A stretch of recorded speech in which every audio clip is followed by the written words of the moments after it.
శాస్త్రం చెప్తుంటారు, భార్య తను పిల్లలు నదిలో కొట్టుకుపోతున్నారు అనుకోండి, భార్యని పిల్లల్ని కూడా పట్టుకుంటాడు. తర్వాత ఇక పట్టుకోలేకపోతున్నాడు అనుకోండి ఈతలో, పిల్లల్ని విడిచిపెడతాడు. ఎందుకంటే ఈమె ఉంటే పిల్లలు కలుగుతారు తర్వాత, కాబట్టి వీళ్ళని విడిచిపెడతాడు, భార్యని పట్టుకుంటాడు. ఇక తాను నిలబడమా భార్యని రక్షించుకోవడమా అన్న పరిస్థితి వచ్చిందనుకోండి, భార్యని కూడా వదిలిపెట్టేస్తాడు. కానీ ఒకసారి చెయ్యి పట్టుకున్న తర్వాత నా ధర్మం ఏమిటి, ఆవిడ్ని రక్షించడం, నన్ను నమ్ముకుని అనువర్తించింది, ఆవిడ్ని కూడా రక్షించుకుని బ్రతుకుతాను తప్ప, లేకపోతే అలా నేను ఒక్కడనే బతికేద్దాం అనుకునేటటువంటి స్థితిలో లేను అన్నవాడెవరో వాడు పరమధార్మికుడు. కాబట్టి ఇప్పుడు ఆయన అన్నాడు, ఆ బ్రాహ్మణుడు లోపల నుంచి బయటికి వచ్చేయచ్చు మీరు అని గరుత్మంతుడంటే, విప్రుడనున్నవాడ అపవిత్ర నిషాది మదీయ భార్య కీర్తిప్రియ దీని పెట్టి చనుదెంచుట ధర్మవే నాకు, నావుడున్ విప్రుల పొందియున్న అపవిత్రులు పూజ్యులు కారే, కావునన్ విప్రకులుండా వెల్వడము వేగమ నీవును నినిషాదియున్. ఆయన అన్నాడు, నేను బ్రాహ్మణుణ్ణి లోపలున్నాను, నువ్వు నన్ను పైకి రమ్మని అడుగుతున్నావు, నేను వచ్చేస్తాను, కానీ నేను పైకి రాను, నీతో ఒక విషయం చెప్పాలి అని అనుకుంటున్నాను. నా భార్యగా ఒక బోయవనిత ఉంది నాతో, అంటే ఒక బోయవనితని భార్యని చేసుకున్నాడు ఆయన. అది అధర్మమా అంటే నేను మీతో మనవి చేశాను, కొన్ని ప్రత్యేక కారణముల యందు బ్రాహ్మణుడు 4 వర్ణముల వారిని వివాహం చేసుకుంటాడు అని చెప్పాను. కాబట్టి ఈమెని వివాహం చేసుకోవడం ఆయనకి దోషం కాదు. కాబట్టి ఇప్పుడు ఆ బోయవనిత నాతో పాటు భార్యగా ఉంది, ఆమెని విడిచి నేను ఒక్కడిని పైకొచ్చి ఇచ్చా, నన్ను ఒక్కడనే రమ్మంటావా, నా భార్యతో రమ్మంటావా అంటూ, కీర్తిప్రియ యశస్సు కోరుకునేవాడా ఆలోచించి చెప్పు. ఆయన అన్నాడు, బోయలు అపవిత్రంగా ఉన్నారు, అధార్మికంగా ఉన్నారని కదా నేను మింగేశాను వాళ్ళని, లేకపోతే వాళ్ళ జోలికి కూడా వెళ్ళమనదు వినత. అపవిత్రులైన పవిత్రులైన వారితో కలిసి ఉన్నవారు ఎప్పటికో అప్పటికి పవిత్రులై తీరుతారు. అది శాస్త్రంలో ఉండే రహస్యం. ఉత్తర క్షణం పోయేవి కొన్ని ఉంటాయి, మెల్లమెల్లగా పోయేవి కొన్ని ఉంటాయి. ఎందుచేత అంటే మీరు ఒక కట్టెని తీసుకెళ్లి పొయ్యిలో పెట్టారనుకోండి, కట్టె చివరి భాగం కాలిపోతూ ఉంటుంది. ఇప్పుడు ఆ కట్టెకి ఒక మొలుసు ఉందనుకోండి, పైకి ఇలా లేచి ఒక చిన్న పేడు లాంటిది, అది కాలిపోతుంది. ఓ చిన్న ఎండిపోయిన ఆకు ఒకటి ఉండిపోయింది, అది కాలిపోతుంది. కట్టెలో నీరుంది, అది ఎప్పుడు పోతుంది? కట్టె ఆ చివర కాలుతుంటే నీరు వెనక్కి వస్తుంది, ఇంకా మంట ముందుకు వస్తే ఇంకా వెనక్కి వస్తుంది, ఇంకా ముందుకు వస్తే ఇంకా వెనక్కి వస్తుంది, ఇంకా ముందుకు వస్తే ఇంకా వెనక్కి వస్తుంది. ఇప్పుడంటే కట్టెల పొయ్యలు లేవు, కట్టెల పొయ్యలు ఉన్న చోట మీకు కనపడుతుంది. ఆఖరణ ఏమవుతుందంటే మంట దగ్గరికి వచ్చేస్తుంటే కట్టె చివరి భాగంలోంచి నీరు బుడగలతోటి చుక్కల కింద బయటికి వస్తుంది. ఆఖరికి కట్టెకి ఉన్నటువంటి అగ్నిహోత్రానికి అది ఉడికిపోయి ఆవిరైపోతుంది. కట్టె కాలిపోతుంది, నీరు ఆవిరైపోతుంది. కట్టెని ఆశ్రయించి ఉన్న నీరు మాత్రం రక్షింపబడడం అన్నది మాత్రం ఉండదు, అది కూడా వెళ్ళిపోవలసిందే. కట్టె బూడిదైపోతే కట్టెలో ఉన్న నీరు ఆవిరైపోవలసిందే. ఎప్పటికీ అంటుకున్న మొలుసు ఎండాకు వెంటనే కాలిపోతే నీరు చివరికి ఆవిరైపోతుంది తప్ప ఆవిరవ్వకుండా ఉంటుందని చెప్పడానికి మాత్రం కుదరదు. అంటే పవిత్రుల కూడిన అపవిత్రులు కూడా ఎప్పుడో అప్పటికి మారుతారు, వెంటనే మారకపోవచ్చు, కానీ ఎప్పటో అప్పటికి మారుతారు. కూడి ఉంటే వాడంతటా వాడు పవిత్రుల నుంచి దూరం అయిపోయాడు అనుకోండి, వాడి కర్మ ఇక బాగా అయ్యే అవకాశం లేదు. కాబట్టి ఇప్పుడు నీతో కూడి ఉన్న నీ భార్య ఉన్నదే, ఆమెను విడవమని నేను ఎందుకు చెప్తాను ధర్మం? ఇది కీర్తిప్రియ అన్నమాటకు అర్థం, ఆ విచక్షణ. కాబట్టి నీవు నీ భార్యతో బయటికి వచ్చేయి. తన భార్యతో కలిసి బ్రాహ్మణుడు బయటపడిపోయాడు. అంటే పైకి చెప్పడానికి ఆయన ఆహారం తిన్నట్టుగా ఉంటుంది, కానీ లోపల ఇంత ధర్మస్వరూపాన్ని ఆవిష్కరిస్తుంది. ఇప్పుడు ఆయన బయటికి వచ్చి ఆ బయటికి వచ్చిన బ్రాహ్మణుడు పరమ సంతోషాన్ని పొందాడు. ఏం చెప్పింది ఆవిడ? సంతోషాన్ని బ్రాహ్మణుడు పొందడమే నీ కార్యము నడవడానికి హేతు అవుతుంది. కాబట్టి ఇప్పుడు కార్యం నడిచిపోతుందని గుర్తా కాదా? అమృతాపహరణం చేసేస్తాడా? చేయడా? చేసేస్తాడు, ముందే తెలిసిపోయిందంతే. కాబట్టి ఇప్పుడు ఆయన నిషాదులందరినీ తినేసి ఒక్కసారి పైకి ఎగిరాడు. ఆకలి తీరలేదు. అమ్మ తినమంది కానీ అనంతమైన ఈ నిషాదుల్ని తినడం వల్ల ఆయనకేమీ ఆకలి తీరలేదు. ఇంకా ఆకలిస్తోంది. అర్ధాకలి మరీ దారుణంగా ఉంటుంది. ఆకలి కన్నా దారుణం అర్ధాకలి. సగమే కడుపు నిండి విస్తర దగ్గర నుంచి లేచిపోవడం అనేటటువంటిది దారుణమైన విషయం. అందుకే వడ్డన చేసేవాళ్ళు ఉంటారు చూశారు, ఎవరు పడితే వాళ్ళు వెళ్ళి వడ్డన చేయడానికి అక్కడ పదార్థాలు ఉన్నాయి కదా అని పట్టుకోకూడదు. ఆ పట్టుకునేటటువంటి దుడుకు స్వభావం ఆపదలు తీసుకొస్తుంది.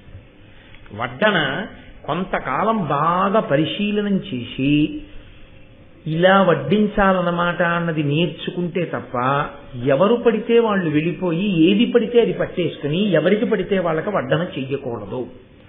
ఎందుకో తెలుసా అండి? ఒక మహాత్ముడు పంక్తిలోనే ఉన్నాడు. ఆయన ఏదో పులుసు అన్నం దాకా వచ్చాడు. ఇంకొంచెం పులుసు పోసుకుందాం అనుకున్నాడు. మజ్జిగలోకి అన్నం చాలా అని మీరు అడిగారు అనుకోండి, నేను ఇంకొంచెం పులుసు పోసుకుందాం అనుకుంటున్నాను అని ఆయన అనలేదు. ఎందుకని అంటే మీరు మజ్జిగలోకి అన్నం చాలా అని అడిగారు.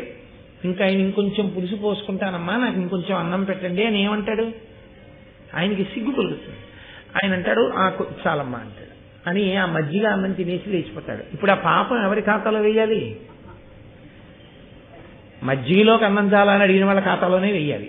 ఎవడు వడ్డించమన్నాడు నీకు చేతావాత కాకుండా? కాబట్టి వడ్డన సామాన్యమైన విషయం ఏం కాదు. అది అంత జాగ్రత్తగా అంత ప్రేమతో వడ్డించడం అనేటటువంటి మర్యాద తెలిసి ఉండాలి. తెలిసి ఉంటేనే వడ్డించాలి. ఆయన తినగలిగిన దానికన్నా అదే పనిగా వడ్డించకూడదు. చాలా ఇబ్బంది కలుగుతుంది. భోజనం చేసేవాడికి కలుపుకున్నది తినడం మీద అవకాశం ఇవ్వాలి. కానీ ఇంకా బతుకంతా పప్పు దగ్గర నుంచి మజ్జిగ వరకు చెయ్యడ్డు పెట్టి అమ్మ వద్దండి వద్దండి వద్దండి అండంతోనే సరిపోతే ఇంకా తినేది. ఇప్పుడు అందులో చేతుల విషయంలో వచ్చేటటువంటి లక్షణం ఏమిటో తెలుసా అండి? ఈ చెయ్యో పనిచేసి ఈ చెయ్యో పని చేయదు. తిరిగితే రెండు ఇలా తిరగాలి. ఇది ముందుకు తిరుగుతూ దీన్ని వెనక్కి తిరగమనండి. ఇప్పుడేం చేయకండి, ప్రయోగం తిరగదు. మీరు ఈ చెయ్యి ఇలా ఇలా అంటుంటే ఇది కలిపి ఇలా ముద్దెట్టదు, ఊరుకుంటుంది. మీరు అదే పనిగా ఆయనకి వడ్డించడానికి వెళ్ళిపోతున్నారు అనుకోండి, ఆయన ఇలా అండంతో ఆయన బతుకు సరిపోతుంది. పక్కవాడు మజ్జిగలోకి వస్తాడు, ఆయన ఏం చేయాలి? పప్పులో అన్ని నంచుకుని మజ్జిగ వేసుకోవాలి.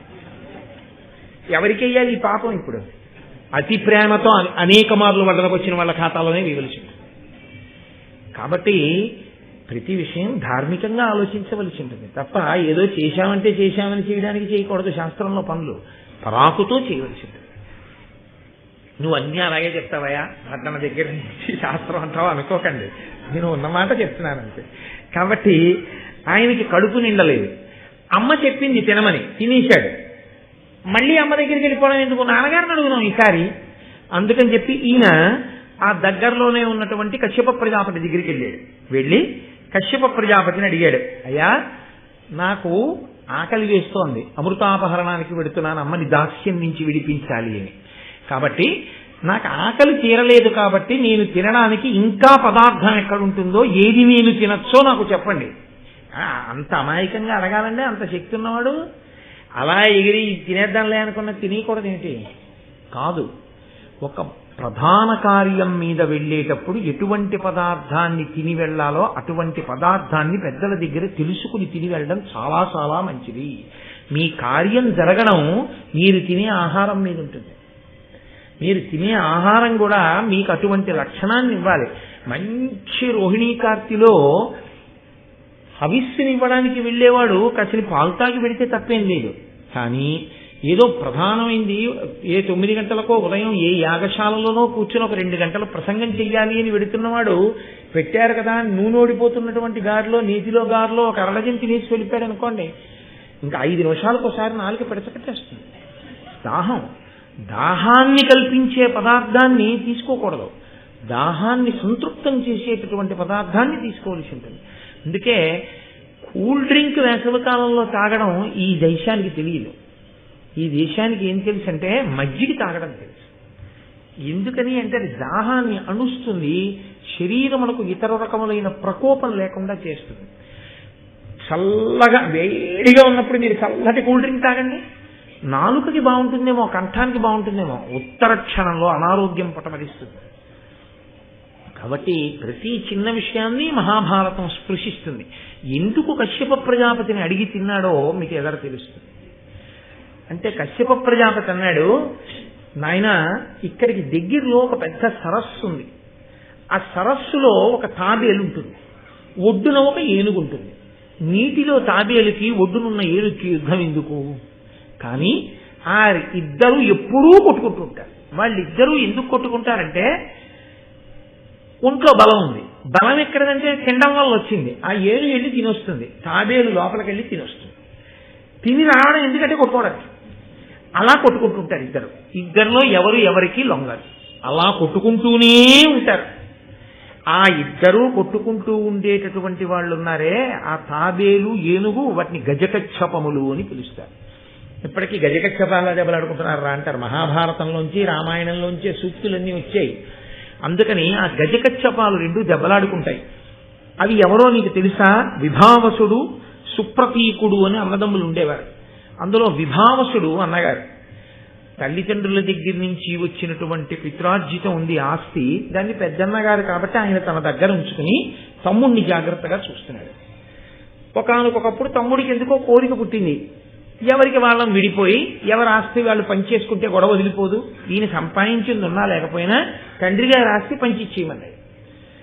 ఇప్పుడు సుప్రతీకుడు విభావసుడి దగ్గరికి వెళ్ళాడు. మన తండ్రి తాతలు సముపార్జించిన ఆస్తి ఏది ఉందో దాన్ని ధార్మికంగా 2 భాగాలు వేసేసి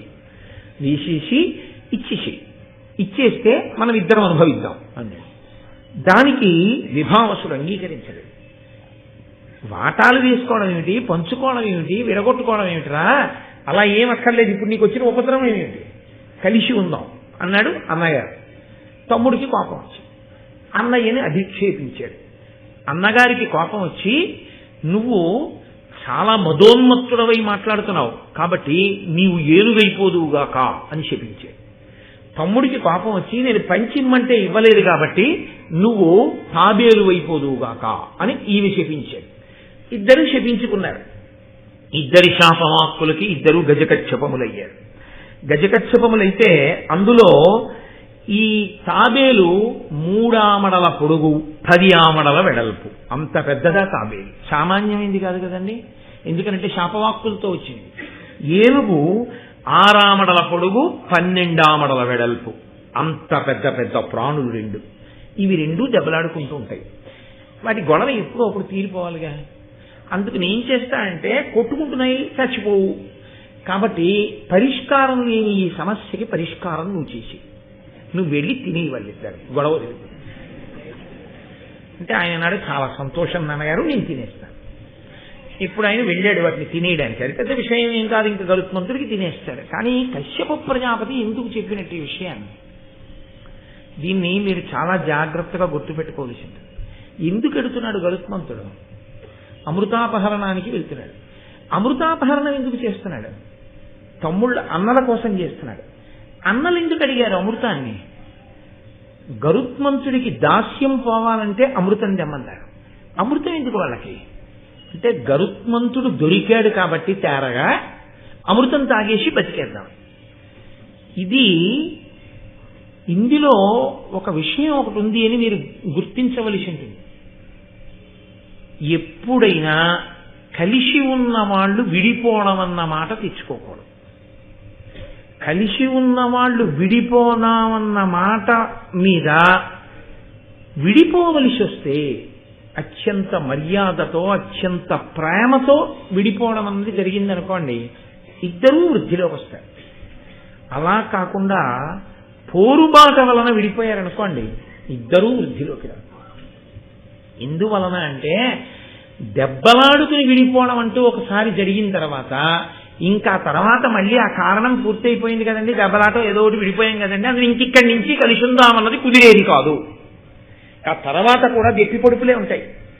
మిగిలేది ఏమిటంటే ఇంకా జాతి వైరం ఏర్పడిపోయి ఆ కుటుంబానికి ఈ కుటుంబానికి, ఈ ఇంటి మీద పక్షి ఆ ఇంటి మీద వాలదు, నిష్కారణంగా శత్రుత్వాలు ప్రబలిపోతాయి. అందుకే భూమిని పంచుకోండి, అధికారాన్ని పంచుకోండి, నీటిని పంచుకోండి, ఇంట్లో ఉన్న వస్తువుల్ని పంచుకోండి, ఏది పంచుకున్నా ప్రేమతో పంచుకుంటే ఇబ్బంది ఉండదు, పోరుతో పంచుకున్నది కలిసి రాదు ఇద్దరికి. పోరు నష్టం, పొందు లాభం. మనకి శాస్త్రం చెప్తోంది. అలా ఐశ్వర్యం కోసం దెబ్బలాడుకున్న ఇద్దరు నీకు ఆహారం అవుతున్నారు. శరీరాలు విడిచిపెట్టారు, గజకచ్చపాలయ్యారు, ఈ వైరాన్ని మళ్ళీ పట్టుకెళ్లారు. ఆ శరీరాల్లో గడిపోయినా ఈ వైరాన్ని పట్టుకెళ్ళిపోయారు. జీవుడు వాసన పట్టుకెళ్ళిపోయి కొట్టుకుంటూనే ఉన్నారు. ఇప్పుడు ఏమైనా ఐశ్వర్యాలు ఉన్నాయా పంచుకోవడానికి? వాళ్ళకి లేవు. పోరు తలకెక్కి ప్రాణాలు విడిచిపెడితే, శరీరాలు విడిచిపెట్టి ఇంకొక జీవుడైపోయినా దెబ్బలాట్లు మాత్రం మిగిలిపోతాయి. వాటికి అంతం ఎక్కడంటే ఇద్దరూ మళ్ళీ ప్రాణాలు విడిచిపెట్టేయాలి. ఇద్దరూ ఒకే రకమైన భయంతో ప్రాణం వదిలేయాలి. కాబట్టి ఇద్దరిని నువ్వేం చేయాలంటే చెరోకాల్తో పట్టుకుని పైకెత్తి నువ్వు తీసుకెడితే అప్పుడు ఇద్దరికీ ప్రాణ సంకటం వస్తుంది.